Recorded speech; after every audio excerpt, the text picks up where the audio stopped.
In the rich landscape of Kerala's classical arts, few names command as much respect as Kunchan Nambiar.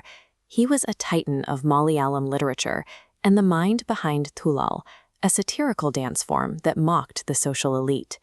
Yet the origin of this great satirist involves a cosmic joke, a bit of gross misfortune, and an act of human virtue. The story starts with a bitter reality for the Kalakkathu Nambiar family. Despite funding countless religious rituals and prayers, they lived in quiet sorrow, unable to produce a male heir to carry on their lineage. Miles away, a destitute Nambuthiri, a traditional Brahmin scholar, was facing his own crisis. With no money to his name, he wandered the countryside, begging from kings and lords to afford the marriages of his daughters. These two domestic tragedies existed in separate worlds, until a bizarre stroke of fate smashed them together. This map shows the scale of his journey. He walked hundreds of miles, begging across Kozhikode, Kochi, Ambalapuja, and Travancore. His effort paid off with a heavy pouch of coins, finally converging on a single point, Killikkurissimangalam. He arrived hungry and drained. Wanting to catch the daily lunch offerings before they ended, he rushed down to the temple pond to bathe. In his rush, he made a critical error. He untied his heavy muddy pouch from his waist and set it on the stone steps. He washed himself.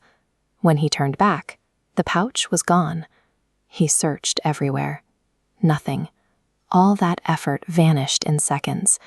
Convinced he had failed his daughters, he left the temple empty-handed. He left the temple with nothing.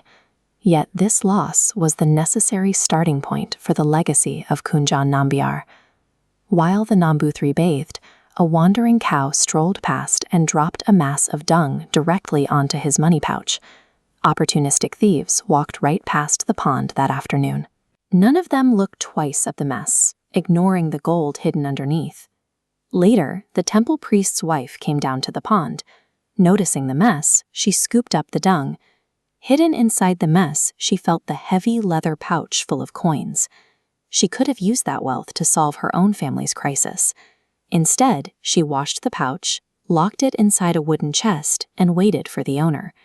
The woman's honesty preserved the fortune that the elements had accidentally hidden. Time passed.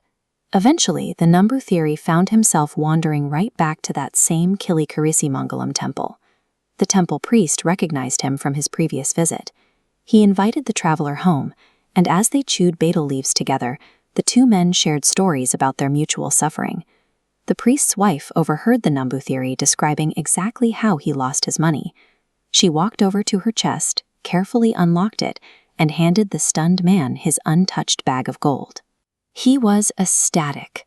Overwhelmed with gratitude, he immediately offered her half the gold as a reward. She refused. To her, returning lost property was a basic human duty. Taking payment for doing the right thing was out of the question. The Nambuthiri was shaken. He had watched a woman walk away from untraceable wealth to honor a stranger. Realizing that gold could never repay this level of character, he placed his hands on her head. With tears in his eyes, he offered a blessing. "By this time next year, may you have a highly worthy son." Within a year, the woman conceived and gave birth to a healthy boy, ending her family's long search for an heir. That boy grew up to become Kalakkathu Kunjan Nambiar.